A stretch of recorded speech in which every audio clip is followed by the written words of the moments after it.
Welcome, everyone. Thank you for joining us. We're going to give it just a few moments as people trickle in. Thank you for coming. My name is Toby DePaw. I'm going to be your host today for our webinar. This is part of our virtual education series. People4Bikes has webinars throughout the entire year, and so we invite you to check out our trade association landing page and events and education page to see all the upcoming webinars. Once again, thank you for coming. We've got a few more people trickling in. I want to stop and recognize and say thank you to all of our members. Thank you so much for your ongoing support of our work. Today is a great example of the caliber of work that your contributions help us create. And so we thank you, all of our supplier members. If you're not a member, I'm going to be dropping some links and associated information into the chat. And so we invite you to check out more information about the work we do, invite you to explore membership. You can find our trade association website link there in the chat, learn more about it. And then when you're ready to learn more, you can reach out to Rod Judd. His email is also in the chat. If you're not a member but are interested in learning more or perhaps checking out some of the data available in membership, you can check out our resource marketplace. The link is also there in the chat, where you can purchase individual reports to see what's available. And members, of course, in the Member Center, you get access to all the good data and all the great reports. So without any further ado, I'd like to introduce Matt Moore, our first speaker of the day, and Charles Cooper. Thank you, Toby. I would welcome all of you to our presentation or webinar today. Good morning, good noon, or good afternoon, depending on where you are in the country and the world. So let's go to our agenda slide. Well, let me say, I'm Matt Moore. I'm our General and Policy Counsel for People4Bikes. I came to the organization in October of 2022 after 26 years in the bicycle industry. Charles, would you like to introduce yourself? Absolutely. My name is Charles Cooper, and I work for an outside consulting firm called Bermidi Group. We've partnered with People4Bikes for over a decade now on everything related to policy, funding, and government relations in Washington, D.C. So we provide support on federal government matters to Matt and his team. Okay, let's get rolling here with the agenda. So firstly, I'll introduce you to our People4Bikes 2024 trade agenda. Then Charles will talk about recent actions by the administration with respect to the 301 tariff action on goods imported from China. And then we'll talk about our People4Bikes actions and strategy to advance favorable trade policies for the bicycle industry. And lastly, we'll address any questions from our audience, and you can enter those in the Q&A feature on Zoom or via chat. Slide, please. Okay, in May, we published our revised trade agenda outlining our goals for the bicycle industry. And as Toby indicated, this resource lives in our member center, and I would encourage our members to log in and explore those resources. And again, our membership team can walk through those resources with prospective members as well. So our trade agenda is designed to address all of the various headwinds that our industry is now facing, as well as to promote the positive impacts that cycling offers to Americans, our economy, the health of our citizens, and to address climate change. Slide, please. So we have 7 main objectives for our trade policy. These are the results we're trying to achieve. But I'd like to take a minute to really talk about the status quo and kind of what brings us here today. You know, the headwinds that we are facing, and I don't need to go through those with folks in the industry who've experienced those and have experienced them for the last several years, They're kind of aided by, I would say, a large fan powered by our national trade policies that have not been blowing in the right direction. So firstly, Section 301 tariffs, which Charles will discuss in some detail, recent developments. Some production has moved from China over the last 6 years of the 301 tariffs, but we still do not have adequate supply chain from countries other than China or domestically to produce the millions of adult bikes, children's bikes, and e-bikes that Americans need, especially at lower price points. Secondly, the raising of the de minimis amount to $800 has led to an explosion in online sales and imports of consumer goods direct to consumers, to the point at which over 1 billion packages a year enter the US. Few of those which are resulting from sales by our members and by the domestic bicycle industry. Thirdly, US domestic policy and trade policy has never really supported bicycle manufacturing in the United States since that manufacturing went overseas in the 1980s. Unlike other industries like solar energy, EVs, and computer chips, the bicycle industry has not benefited from government programs to support domestic manufacturing. And fourth, the lapse in the generalized systems of preferences authorization in 2020 meant that companies who did move production to developing countries in response to the 301 tariffs lost favorable duty treatment and wound up paying regular duty rates for imports of bicycles from those developing countries, despite their hard work to move that production elsewhere. So our trade policy then is intended to address each of these inequities through specific actions, with the goal, of course, of leveraging these opportunities to achieve national environmental and climate change goals, improve public health, and increase youth participation. Those are really the results that we seek to achieve from pursuing really those 4 main points in our trade agenda. Next slide, please. At this point, and I've gotten a lot of questions in the last 2 weeks, really specifically related to the 301 tariffs. But I think it would be best if we hear from Charles on what's actually happening in DC and what People4Bikes is doing about it. So take it away, Charles.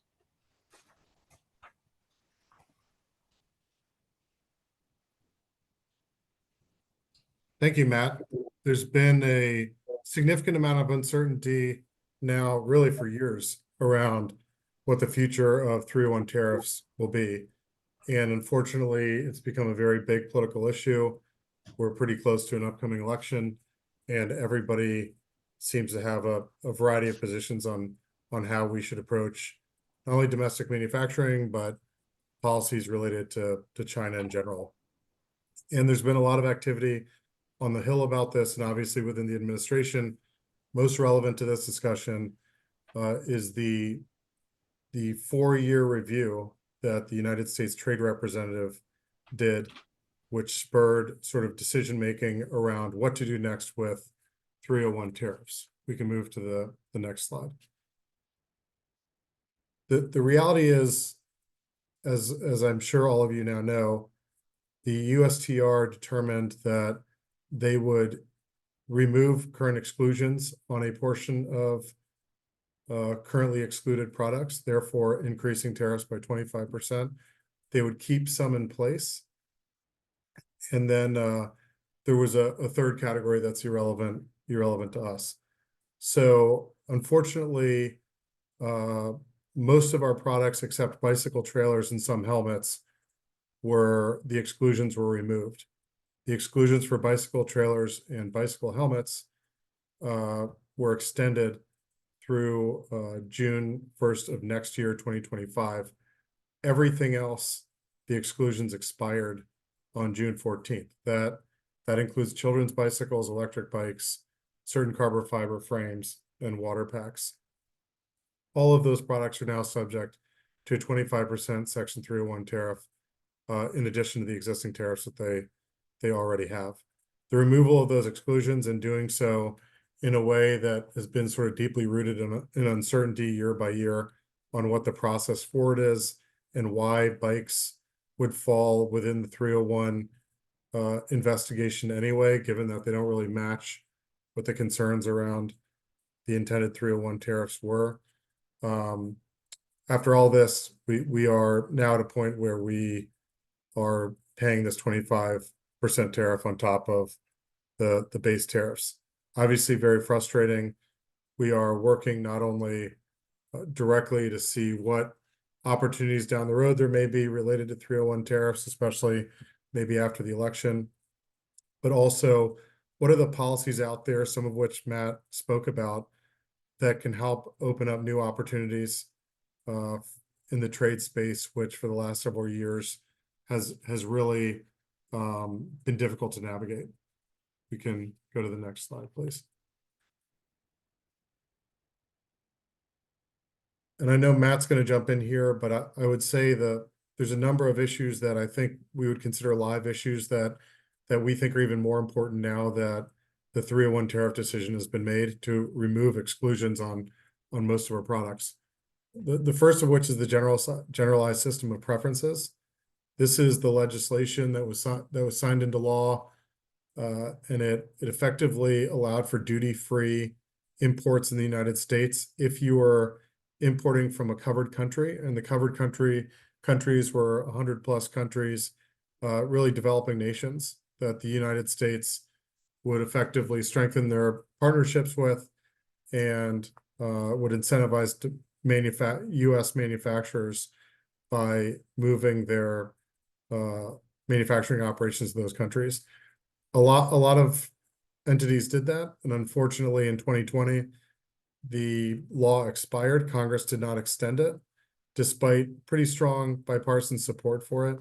And therefore, since 2020, companies have been paying the tariffs that they previously weren't because of the duty-free status.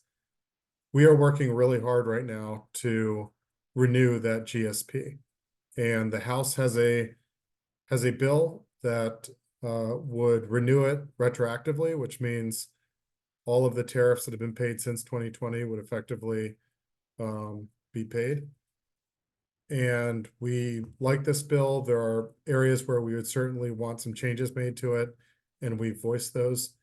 But we are appreciative of the fact that a conversation has started on GSP, and we are hoping it continues.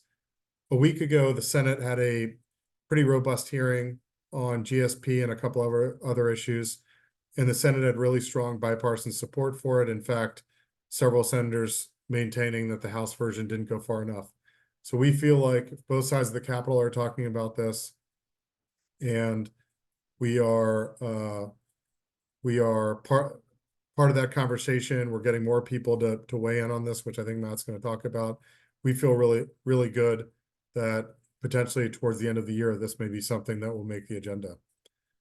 Additionally, on the de minimis threshold, it currently is at $800. This is an area that we're seeing a lot of problems with. We're hoping to lower it significantly, and that is also something that the House came out with a bill on.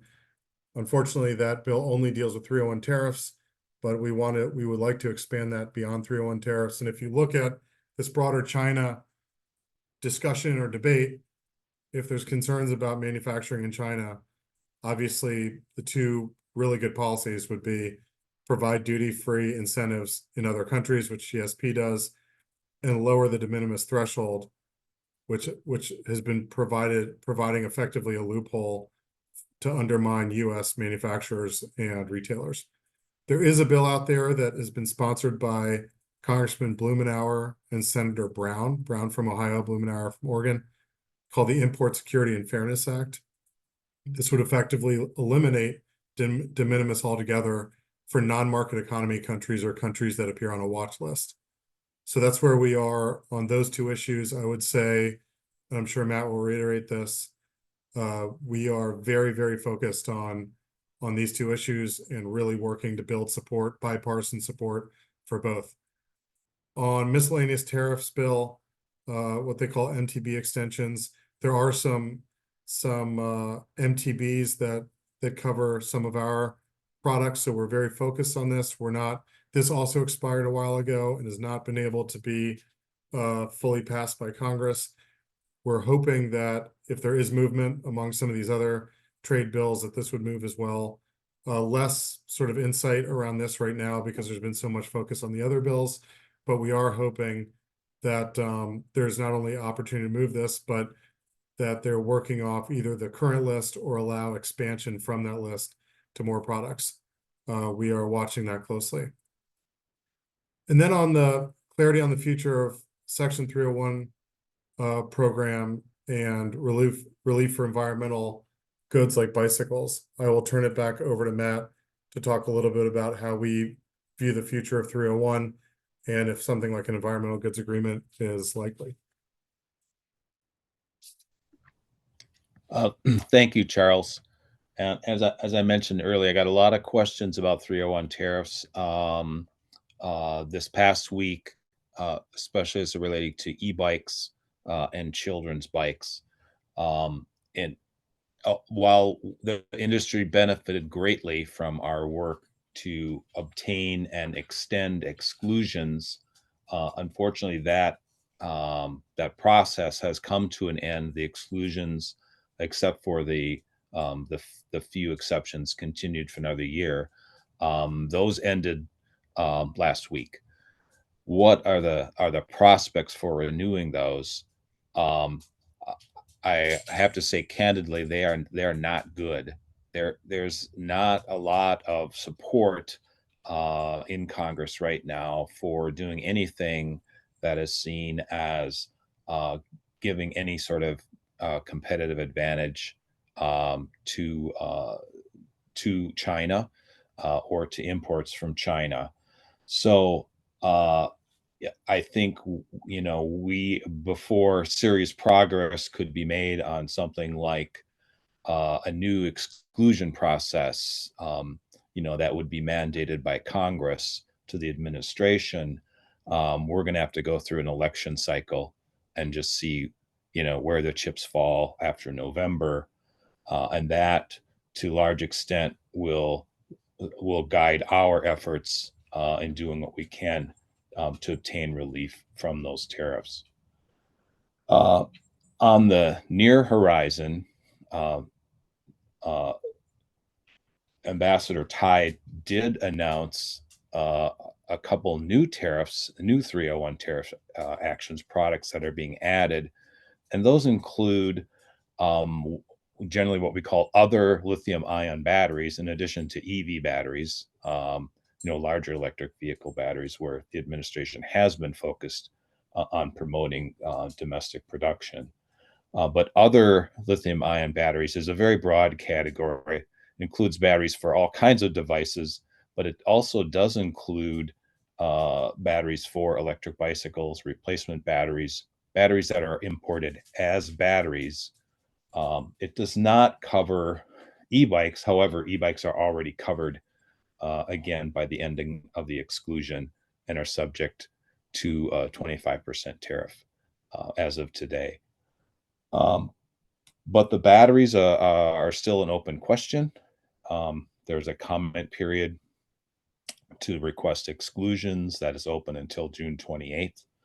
And PeopleForBikes will be submitting a comment requesting that batteries for electric bicycles be excluded from that prospective tariff action. You, as a e-bike manufacturer, can certainly do that as well. And you can submit a comment through the USTR's website as well. I will say there's no guarantee that an exclusion will be granted, but if we don't ask for one, we definitely will not get one. So I would encourage you to submit a comment if you are able. and certainly contact me after the webinar if you're interested in learning more about that. In addition to the Blumenauer bill on de minimis, there was a House bill that's called End China's De Minimis Abuse Act that was passed by the Ways and Means Committee, is awaiting a floor vote. That would remove de minimis treatment from any product that is subject to the 301 tariffs. So that would now include, all adult bicycles, children's bicycles, and electric bicycles imported from China. So there would be some relief there for our industry, although at the expense of paying additional duties on e-bikes from China. Then lastly, I had a question this week about the prospective treatment of batteries and battery packs. And just a kind of an FYI, the origin of a battery pack under U.S. Customs rulings is dependent on the origin of the cells that are used in creating the battery pack. So fabricating lithium ion cells into a battery pack does not, in another country, does not change the origin of those battery cells, nor the origin of the battery pack, which would be determined by where those cells are manufactured. And about 80% of lithium ion battery cells are product of China currently. So please be aware of that with your imports. I think that is everything we wanted to cover in our prepared presentation. Do we have some questions from the audience?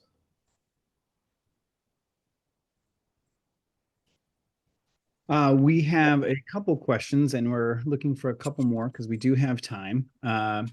The first one came in as we were collecting registrations, and that is, how can I ensure that I'm well prepared for potential tariff changes?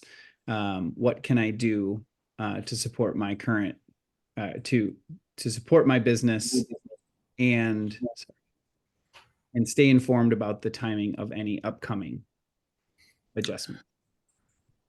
That is a good question.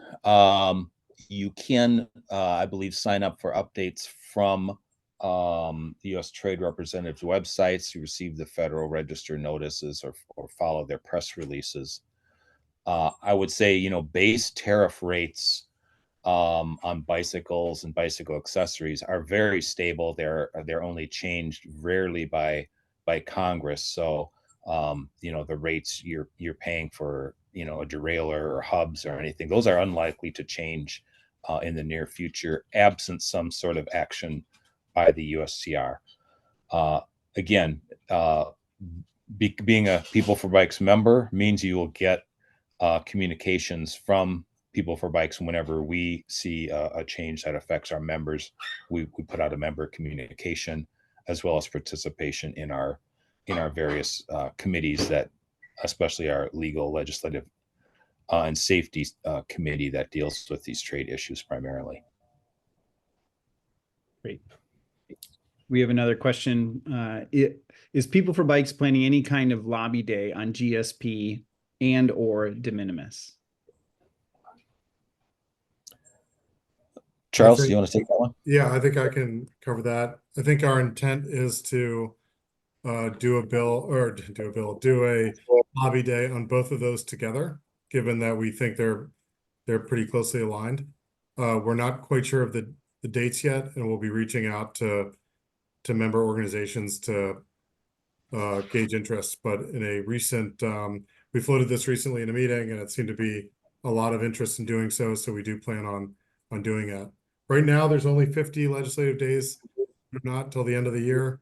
So we have some limited time. So we need to figure out, is this a sort of Q4 priority or something that we do early in the next Congress, since there'll be so many new policymakers coming to DC. Okay, we do have time for more questions, so please feel free to drop it in the chat or the Q&A. One other question is, what are 1 to 2 things that we can do today to support your work?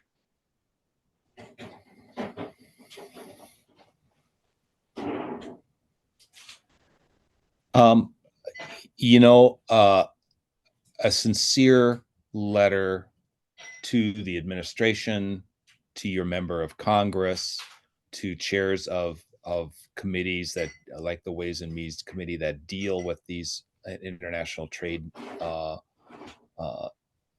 issues. There's no substitute for that. You know, this is basic democracy 101. The people who show up and speak up do eventually, I think, get relief, or they get the attention of Congress and the administration. So, and we've seen that from several of our members who have been very engaged in this discussion, actually traveled to Washington for face-to-face meetings with members. There's no substitute for that kind of advocacy. You know, our team, People for Bikes, and Charles can only do so much as the industry's trade association. Individual companies, citizens, business people do carry an outsized weight in Washington, and we would encourage you, you know, and we're happy to help with the drafting of that. We'd encourage you to send those letters individually or in a coordinated way, and you will see action alerts from us. But if this is an issue like 301 that affects your company directly, you know, with the next shipment that's arriving, that's a great time to send a letter to people who can actually do something about the problem. Charles, Excellent. do you have anything to add there? No, I totally agree. The stronger relationship you have with your policymakers, the better it will be for the bike industry. And we're trying to encourage everybody to build strong relationships, get people out to your facilities, go visit them at their district offices, come to DC and meet with them, keep them updated on good and bad things that are happening locally. It's really important that they have an understanding of not only the economic impact of your business, but the broader impacts that cycling has on local economies, the climate, equity, and everything else. Excellent. One more thing you can do is support People for Bikes. Unsolicited. I'll add that to the list. Support our work by becoming a member. We have one last question, or maybe a couple more questions coming in. Can Matt provide a suggested response to the June 28th comment deadline for us? Certainly. So this tariff will go into effect January 1 of 2026. If it goes through and there is not an exclusion. So if you're asking, can I do it off the cuff in this webinar? Probably not, but I'm happy to share some suggested comments with our members, and I think you can expect to see that forthcoming here as we've already, of course, started working on our comment, but it's not in final form. But yeah, I can get some more information out to members and participants on the webinar about how to do that and some suggested talking points. Happy to do that. Excellent. A couple more questions. Thank you for submitting, everyone. Waiting to see how the upcoming elections was mentioned in the presentation. Is one party or administration viewed as being more favorable to the industry?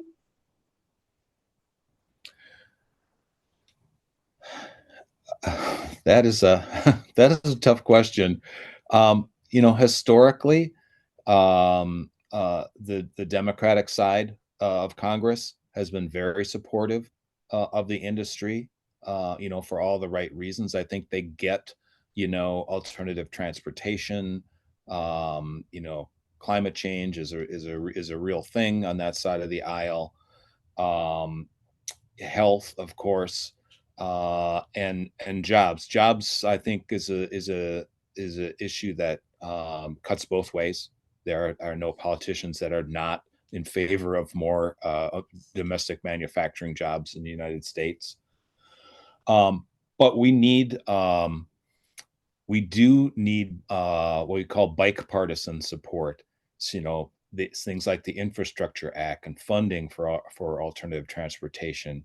Those have been bipartisan bills that have been broad support on both sides. The Explore Act, there's a long list of legislation that has found support on both sides of the aisle. So even if your representative or senator is a Republican, that should not stop you from contacting them and expressing your opinions about what they can do to help your business and the bicycle industry.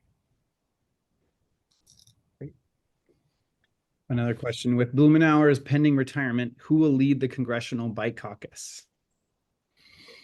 That is a great question. The answer is Mike Thompson from California, who is a huge bike advocate and very close to the industry, and really appreciates and understands the bicycle economy.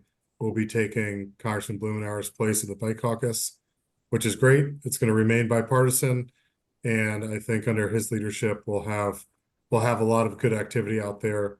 And of course, People for Bikes helps come up with the ideas of what the Bike Caucus should focus on, and we are not short on ideas after this year. So we're excited about it. I'll also say, Toby, if I could have an additional 10 seconds, only to mention that the bill that's most important to bike infrastructure, without question, the largest investment in bicycle infrastructure is done every 4 to 6 years, and it is coming up for reauthorization in 2026, which means next year they're going to be drafting that bill. So we already have a working group together internally to help build really an agenda of priorities that we want in that bill, funding that we want in that bill, as well as other pieces that will help advance sort of bicycle infrastructure across the country. So that is a big opportunity that we see on the horizon, where policymakers from both sides of the aisle, whoever's in the White House, whoever's at Department of Transportation, the Bike Caucus, all of these entities and all of you become extremely important partners in advancing this.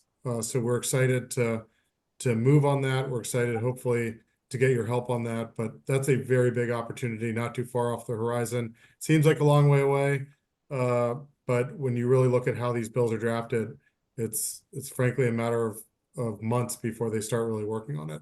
So we are starting earlier than ever, and really excited to get moving on that.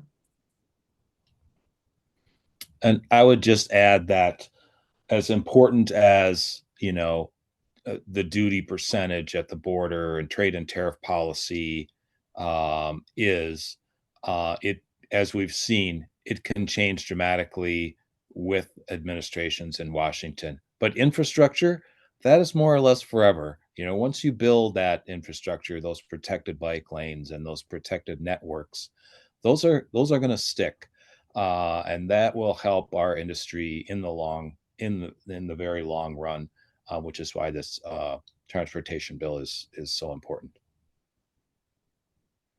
Excellent. Thank you. We have time for just a couple more questions, so please be sure to put those in right away. If we have one more here: if a battery has Chinese cells but is assembled in Taiwan or another country, how will customs know the cells are from China and be taxed accordingly?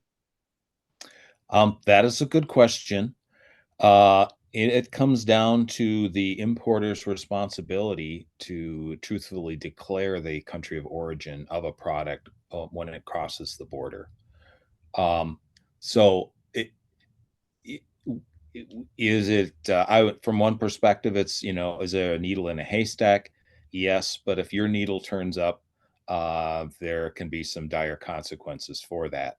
So you just be advised, if you have questions about country of origin of your particular product, those, unfortunately, People for Bikes cannot address, and you should seek counsel from an experienced trade attorney or customs broker who can help you with those questions. Great.